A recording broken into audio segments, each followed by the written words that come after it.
This wasn't just a crime scene, was it? No, it was not. This one was bad. Two innocent people that were on their first date had their lives destroyed. For what reason? How well did Leslie Reeves know Chris Smith? First date. Chris was in a band and a singer, and they had connected, and he asked her out. The night before Thanksgiving, they decided just to meet up and go to the bar.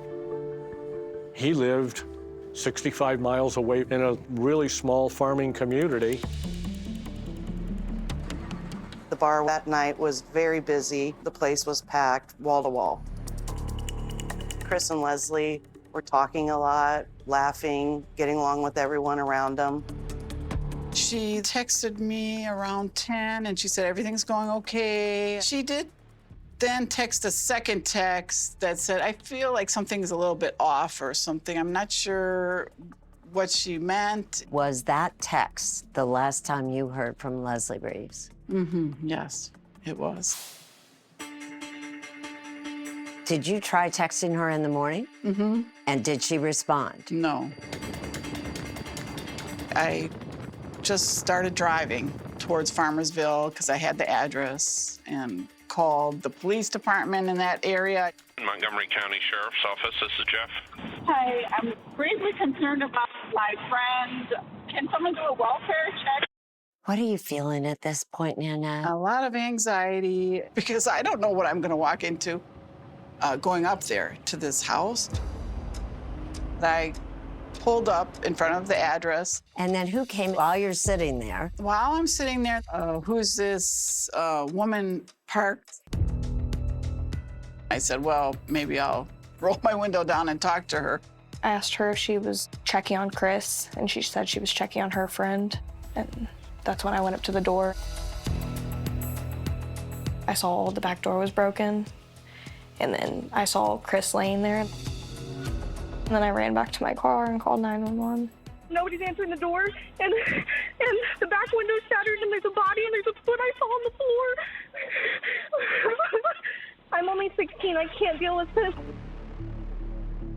I was in shock, I think. Sheriff's Office, Jeff. Jeff, give me some help. I got one alive and one dead. I just remember them bringing Chris out on the stretcher to the ambulance. I remember there being a sheet over him, so it made me panic a little bit. I got a call from our command center in Springfield. So you are the lead crime scene investigator? Yes. Were you really prepared for what you faced when you walked into that house? I was not. Why would somebody do this to him?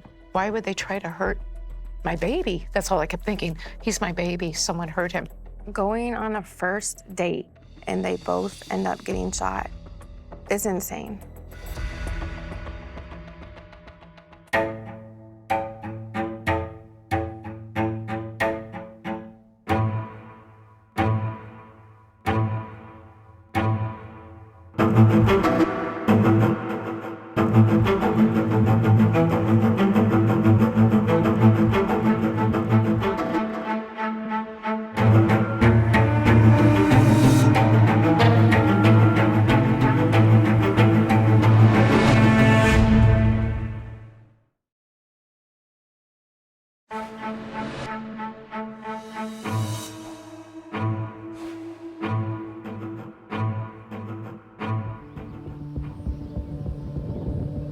On the afternoon of Thanksgiving Day 2021, Nanette Stiber sat in her car and watched anxiously as EMTs and Montgomery County Sheriff's deputies descended on a house in the tiny village of Farmersville, Illinois.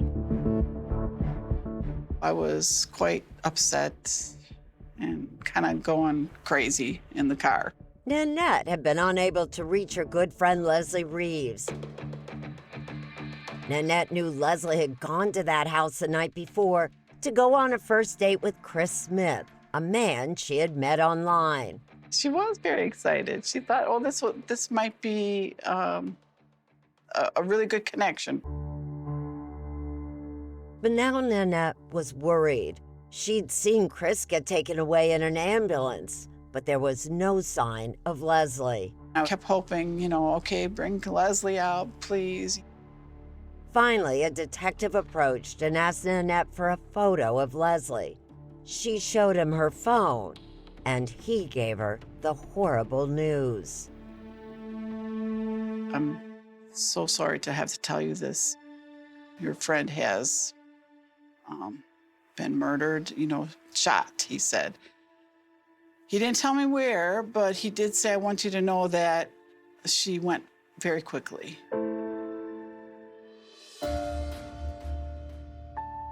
EMTs had found Chris barely conscious and unable to say anything about the shooting.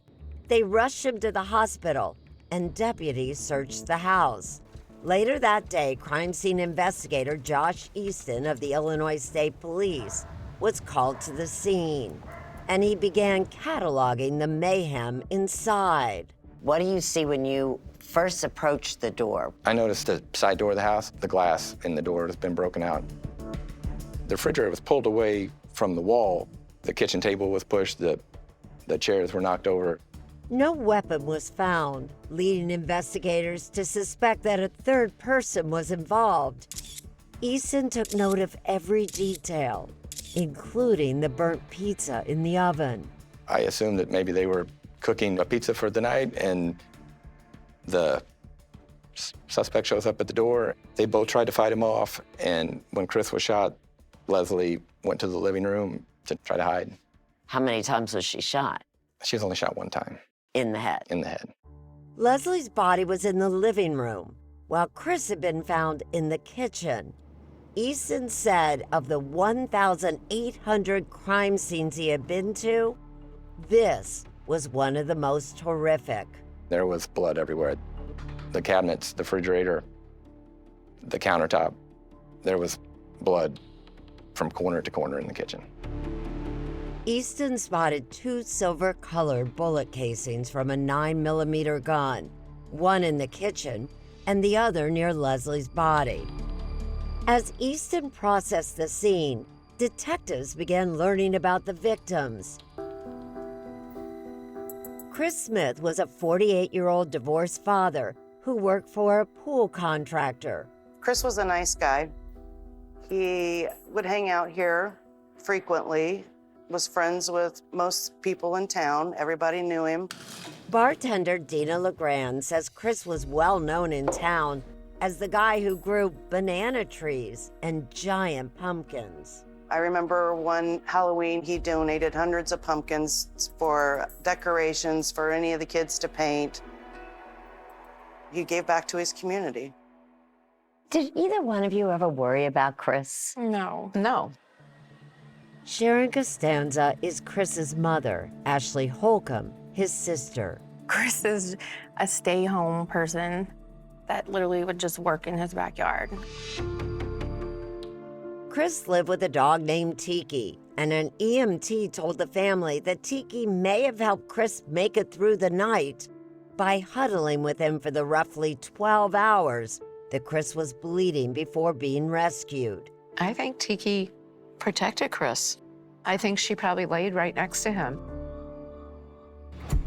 Chris's close-knit family could not imagine anyone wanting to kill him. It was like, no way, how, why, like... Who? Yeah, who would have done that? Investigators had the same questions about Leslie and learned that she was a divorced mother of 2 children who lived in Troy, about an hour south of Farmersville. Although Leslie had a master's degree in engineering, she chose instead to teach Pilates and to promote self-defense classes for women. Hi, I'm Leslie from All You Studio, and Leslie posted this video to her YouTube channel to advertise one of her classes. Empower yourself against aggression and assault as we teach you easy-to-learn self-defense techniques. Power up! Leslie tried to help women in abusive relationships, but friends say she had her own troubles. Nanette told deputies she was worried about a former boyfriend, a contractor by the name of Robert Tarr, known as Bobby. She said, I am going to completely block Bobby from email, texts, phone calls. I have to go no contact. Later that evening, news of Leslie's murder began circulating and reached another close friend, Amy Steinhauer. She had met Tarr, a divorced father of 3, and did not have a good impression of him. But you never see someone and think that they can kill my friend. Amy called the sheriff's office that night to give them Tarr's name. By then, detectives had already set out to find Bobby Tarr, while 85 miles to the north, surgeons were fighting to try to save the life of Chris Smith, a bullet still lodged in his brain.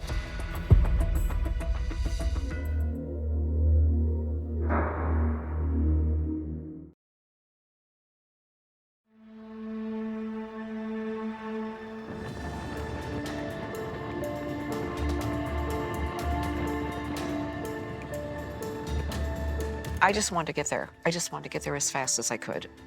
After learning that Chris had been shot in the head, his family rushed to the hospital in Springfield, Illinois, 2 hours from their home. I was on the phone to everyone I could think of because I just needed prayers from everybody. Doctors removed part of Chris's skull and some bullet fragments in his brain before putting him in a medically induced coma. His family, struggling to piece together what had happened, learned that he had been out with a woman named Leslie Reeves. Had you ever heard the name Leslie Reeves before? No. I looked her up, and then I tried to reach out to her friends, and then I found her best friend, Nanette. Nanette told them the same thing she had told investigators. She suspected Leslie's ex-boyfriend, Bobby Tarr. That night, sheriff's deputies went to Tarr's home in Collinsville, an hour south of the crime scene. Authorities say he never asked why they wanted to talk to him, and he agreed to go to the police station without a lawyer. T-A-R-R, correct? Mm-hmm. Although her friend said the couple had broken up, Tarr told investigators that he and Leslie were still together. You and Leslie have a lot of problems. I wouldn't say no worse than any average couple. It was Leslie the detectives wanted to talk about. I want you to dig down deep here and be as honest with me as you can, okay? Leslie is dead. What? Can you help me shed some light on this? How did she die? She was murdered. What happened? That's why we're here with you. You help me believe that you're not involved in this. I'm not involved in anything. Investigators asked Tarr about Farmersville, the scene of the crime. You know what Farmersville is? Farmersville. No, I can't say that I do. I've never been there. I've never heard of it. And they asked Tarr where he had been the night before Thanksgiving. I went to a buddy of mine's house. He left and left me some money out of his shop, and I had to go pick it up. The friend lived a short distance from Tarr's home. Remember what time he came back? Yeah, it wasn't that long. Maybe 6:30ish, something like that. Investigators believe the shooting took place sometime early on Thanksgiving morning after 1 a.m. Tarr said after he got back, he was home all night. You can talk to my daughter about me being home. That's exactly what they did. Detectives brought Tarr's 17-year-old daughter, Shelby, to a different room at the police station, and she told them that her father actually left home twice that night. So the first time he left was roughly 6:30. Right. And then he came home about a half hour later, and Right. I said he had to go back. Right. And then it was 9:15ish when he got back home. Yeah. Shelby said he had been gone for more than 2 hours, and when he got home, he was upset. He gets home. He was crying. He was sobbing. He said he missed Leslie. Shelby said she went to sleep around 9:30 and was awakened by her father around 2:45 a.m. He started laundry. He was pacing, walking around, and he was like, I can't sleep. Detectives went back to Tarr and told him Shelby's story did not match his. Tarr then changed his story and said he had gone to his friend's house twice, but still insisted he was home by 8. As Tarr sat at the police station, detectives searched his house and found his phone and a Glock pistol. Shelby had told them her father had a different gun, but they didn't find it. It's little, it's like this big. I look at my green with the army green. Shelby told investigators she had seen it the day before Thanksgiving in her father's sock drawer. Yesterday morning, actually, I went to get socks and it was there. And now it's not there. It was there yesterday and gone today. Bobby Tarr sat at the police station overnight while authorities continued to investigate. They had already learned that his car had been captured by license plate reader cameras just after midnight, the night of the shooting. The cameras were near a gas station, and investigators discovered that Tarr had bought gas there just after midnight. Back at the police station, they confronted him with the gas station receipt. So you're a liar. Because I don't remember doing that. You don't remember being out after midnight when you have told us you are 100% positive. The gas station is here in Troy. Yes. And the murder occurred here in Farmersville. Correct. The gas station was near Tarr's home, an hour from the crime scene. Andrew Affronti is the Montgomery County State's attorney. He has dystonia, a condition that causes muscle tics and tremors. So why is it significant? So he went out and got some gas. It was significant to us because why would he lie about it? So I got fuel. What does that prove? Investigators believed it was proof Tarr was lying about his whereabouts that night. They placed him under arrest. You're under arrest for murder.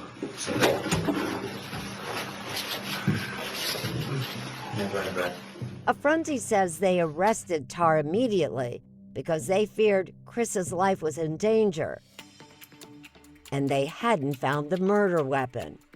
If he was out of custody, could he take further steps to dispose of the evidence? Just one day after Leslie Reeves was killed and Chris Smith was left fighting for his life, investigators believed they had the man responsible in custody. I'm Erin Moriarty. Bobby Tarr. But in his only media interview, Bobby Tarr tells 48 Hours they got the wrong guy. There is so many things untold that will prove my innocence.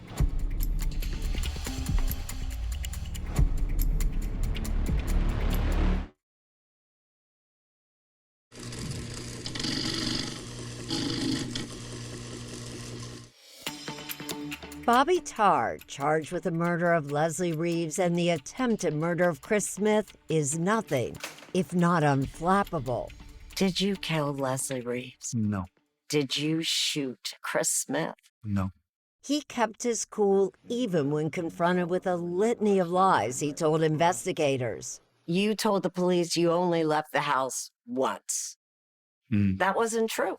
Correct. You told the police you had no idea where Farmersville is. That was a lie. You lied about getting gas in your car that night. When he spoke with us, Tarr admitted he was at Chris Smith's house the night before Thanksgiving, placing himself at the scene of the crime. He says the night began when he met Leslie at her part-time job at this loft store. She had said she was going to go meet some friends because one of their friends was playing in a band. She asked me if I wanted to go. And I said, well, you know, I would go, but I have my youngest daughter staying with me for a week. Tarr says that when he declined the invitation, Leslie asked if he would follow her to Farmersville because her van was unreliable, and so he did. That makes no sense to Leslie's friend, Amy Steinhauer. She was terrified of him. And rightfully so. Just a few weeks earlier, Amy says, Leslie told her that Tarr had shown up while she was on a first date with a different guy. After that incident, Leslie told Amy she was frightened by Tarr and texted Amy, "I could be killed by him someday if I don't cut all contact." So you're telling me now that this woman who was scared of you, who had actually texted a friend that she thought you might kill her, asked you to follow her to another man's house? Mm-hmm. Does that make any sense? No, I understand. So I don't understand that text in general. Why did she think you might kill her? I don't know. I've got no clue. Tarr says Leslie lied to her friends about their relationship.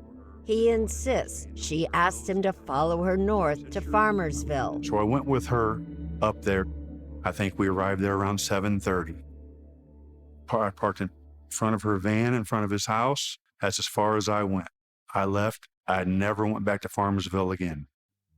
If he had an innocent explanation for why he was in Farmersville, why did he lie to detectives? My daughter, her and Leslie, there was a little bit of tension between both them. I did not want her to know that I was going to meet Leslie that night. Tarr claims that after he lied to his daughter Shelby about seeing Leslie, he stuck to that lie at the police station because he was afraid they would tell her. And he never corrected those lies, even when detectives arrested him. Why not just say, look, between you and me, I lied to my daughter, so let me tell you the truth, but let's just not share that with her. Why wouldn't you do that? I should have done that.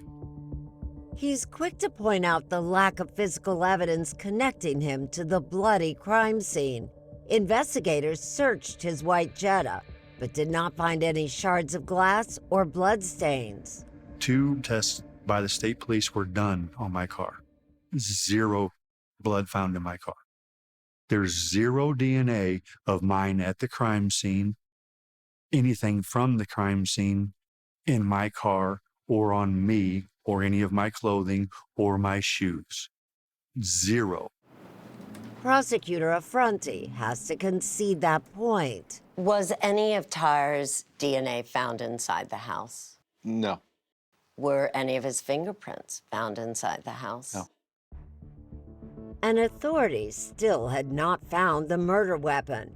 But a week after the shooting, they got a phone call from Tarr's friend Billy Adams.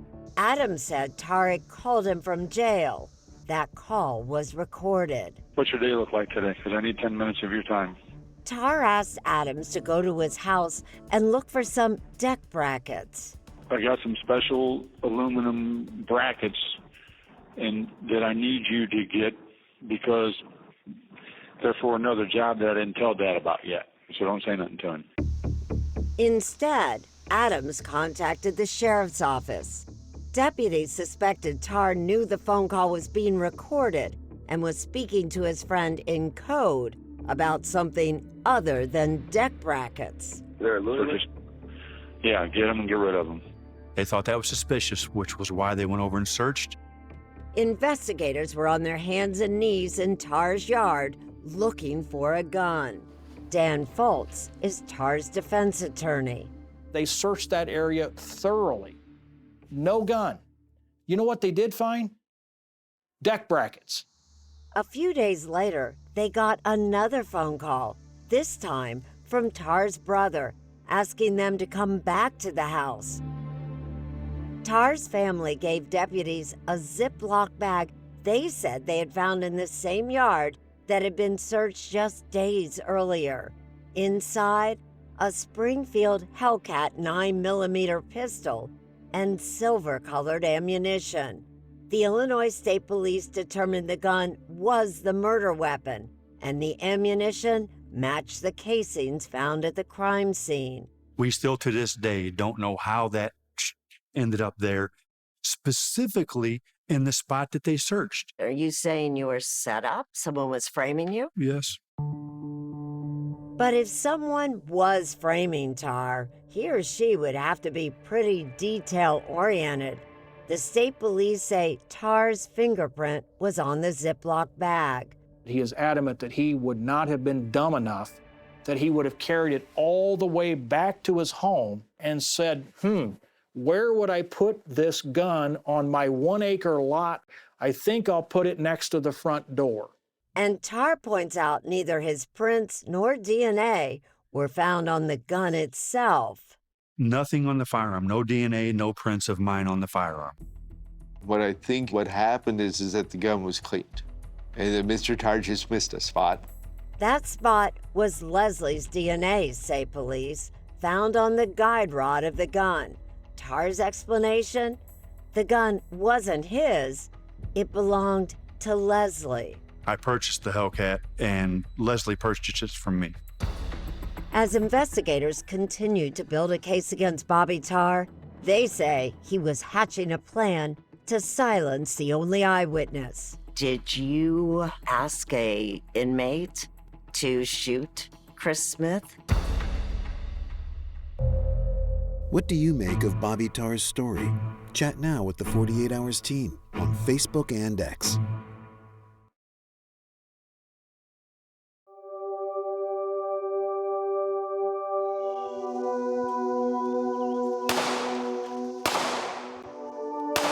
Leslie accompanied me here on several occasions. If there's anyone who knew what guns Leslie Reeves owned, it's Howard Bolton, her close friend and firearm instructor. When I would hold classes, she would actually shoot with us. Leslie was becoming a very good shot. Bolton says Leslie had organized a class called Girls with Guns not long before she was murdered. We put the girls through their paces. They would move and fire. They would go forward and fire. They would come back and fire. And Leslie did very, very well at that. Bobby Tarr insisted to us that Leslie owned the Hellcat that was used to kill her. But Howard says he never saw her use it. Leslie never brought a Springfield, let alone a Hellcat, to class. So then, how did Leslie's DNA get on the guide rod of the murder weapon? Howard believes that Leslie's DNA could only be on that guide rod if the gun was fired at her at close range. So when he shot her, wherever it was he shot her, would have contaminated that part of the gun. In fact, Howard says Leslie owned a different gun. Her friends say they wish she had taken it with her the night she was killed. Had Leslie taken the gun with her, I assure you the outcome would have been different. Tarr declared his innocence, but the case against him could hinge on what Chris Smith, the only survivor, remembers.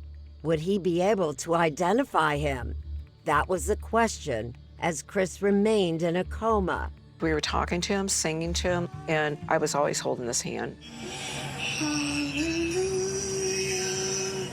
While Chris Smith lay helpless, authorities say Tarr was plotting to silence him forever. A grand jury indicted Tarr on 2 counts of solicitation of murder. Those charges are based on allegations by an inmate who says Tarr paid him $10,000 to shoot and kill the lead detective and Chris. Did you ask a inmate to shoot Chris Smith?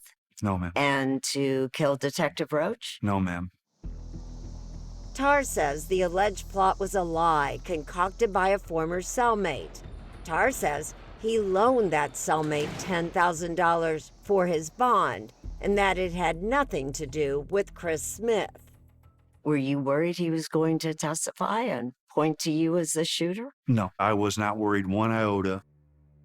The truth was that no one knew what Chris Smith remembered. The first time he regained consciousness was in early January 2022, about 2 months after the shooting. Like egg foo young. Egg foo young? Chris's voice was so weak in those early days It's already done over there. that his old friend Mark Reardon, a talk show host in St. Louis, 522, 97.1 FM Talk. Mac Bradley. barely recognized Chris on the phone. I could not believe that I was hearing from this guy.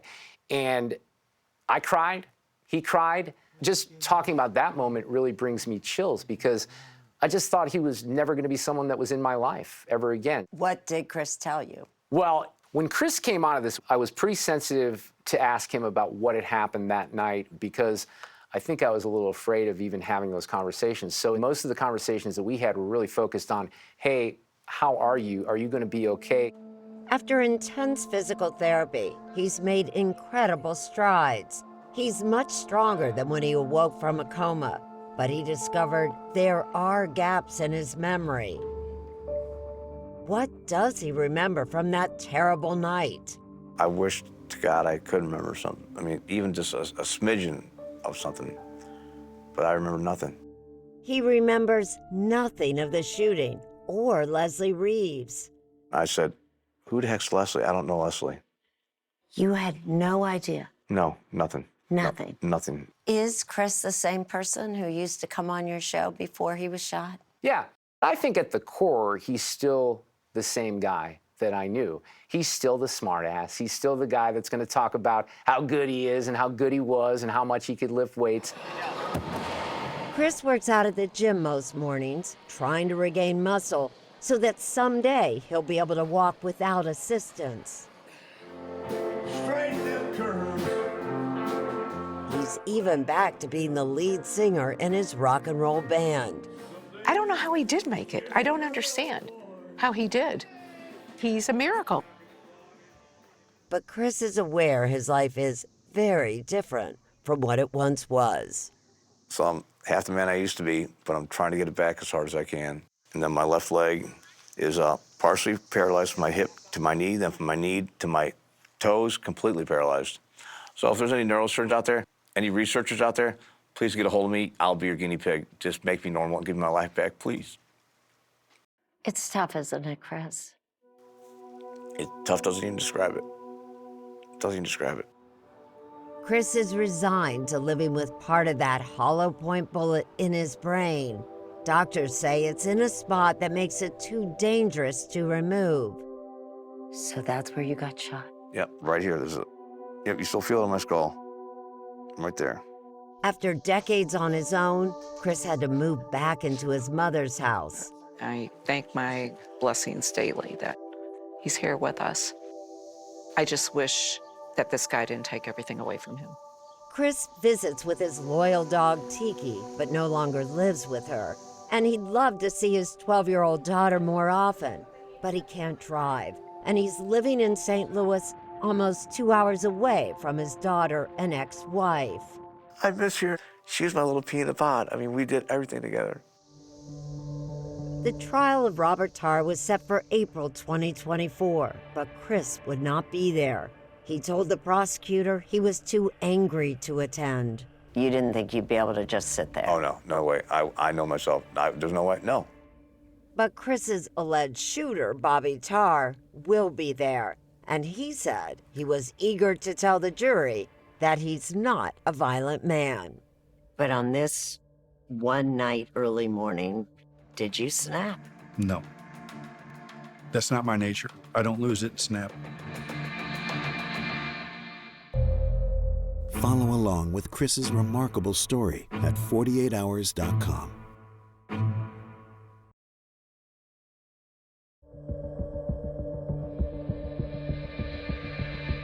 When Bobby Tarr went on trial in April 2024, prosecutors told the jury that he killed Leslie Reeves rather than allow her to live the life she wanted, a life without him. Mr. Tarr couldn't deal with the fact that Leslie was seeing somebody else and he had to go and take care of it. Andrew Affronti says Tarr secretly followed Leslie to Farmersville early that evening, and shortly afterwards, his phone began showing some interesting activity. He had actually searched Chris Smith on his phone, had tried to find his Facebook profile.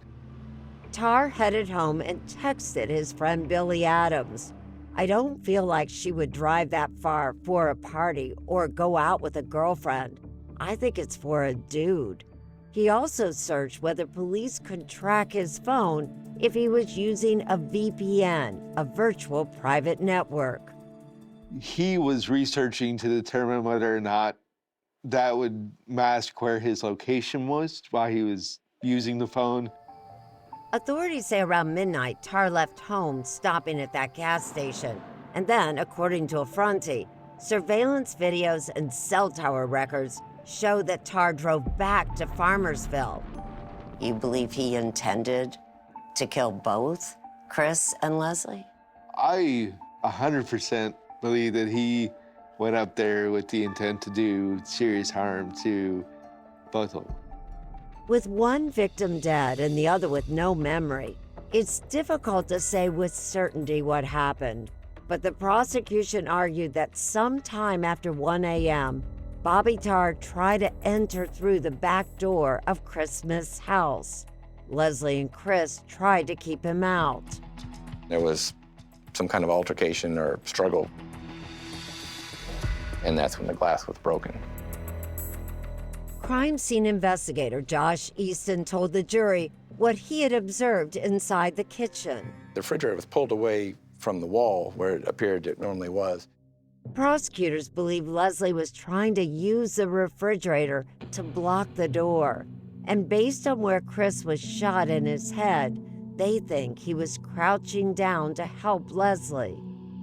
I think that while Chris was crouched down trying to hold the door shut, Bobby shot through the door and struck Chris. With Chris incapacitated, Affronti says Leslie hid in the living room. Tarr tracked her down, shot, and killed her. I strongly believe that he walked in and executed her. Defense attorney Dan Foltz disputes all of that. There is simply no evidence that that's what happened. There's no evidence that Leslie pushed the refrigerator.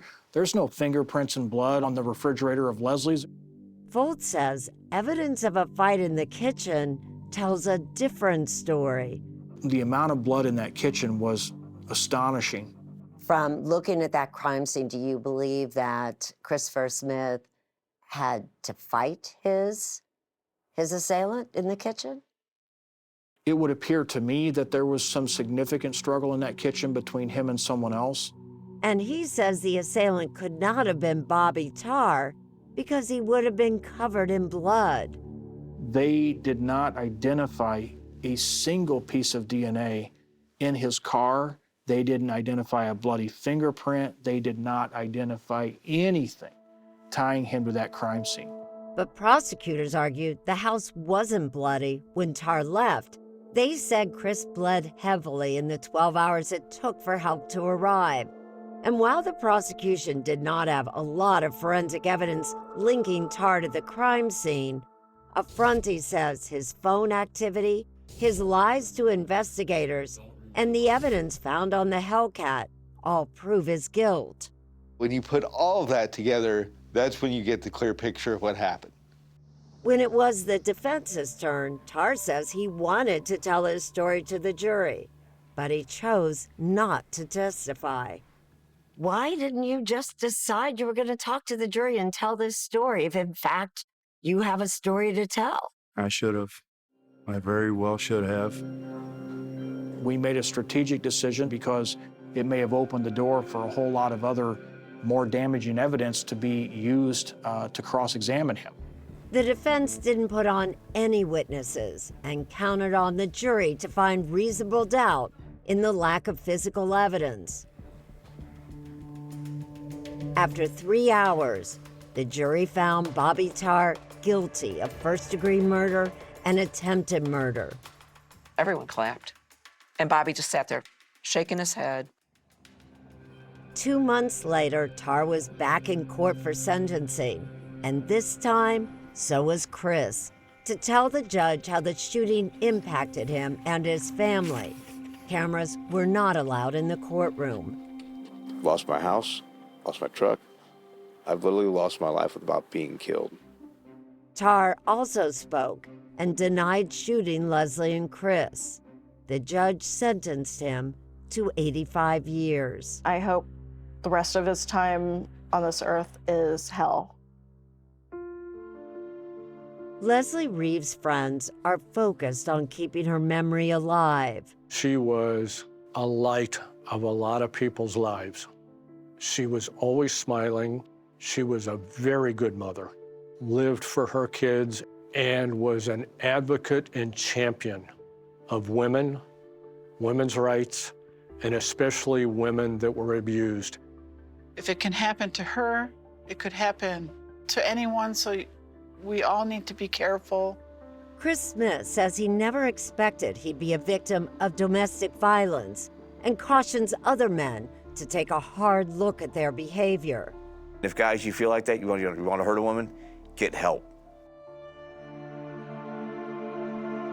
While Chris mourns his old life, he's writing a book about his experiences and says he's working to make what he calls poor man's margaritas out of the lemons and limes he's been handed. I've got a do-over. Good Lord, give me a do-over. Not many people get a second chance in life. Chris has found love with Michelle Albrecht. She's an angel, loving me and accepting me the way that I am. He proposed to her on stage. I just asked her if she'd marry me, guys. What's the most important lesson out of all of this? Don't ever give up on anything, ever, no matter how bad things are. Don't ever give up.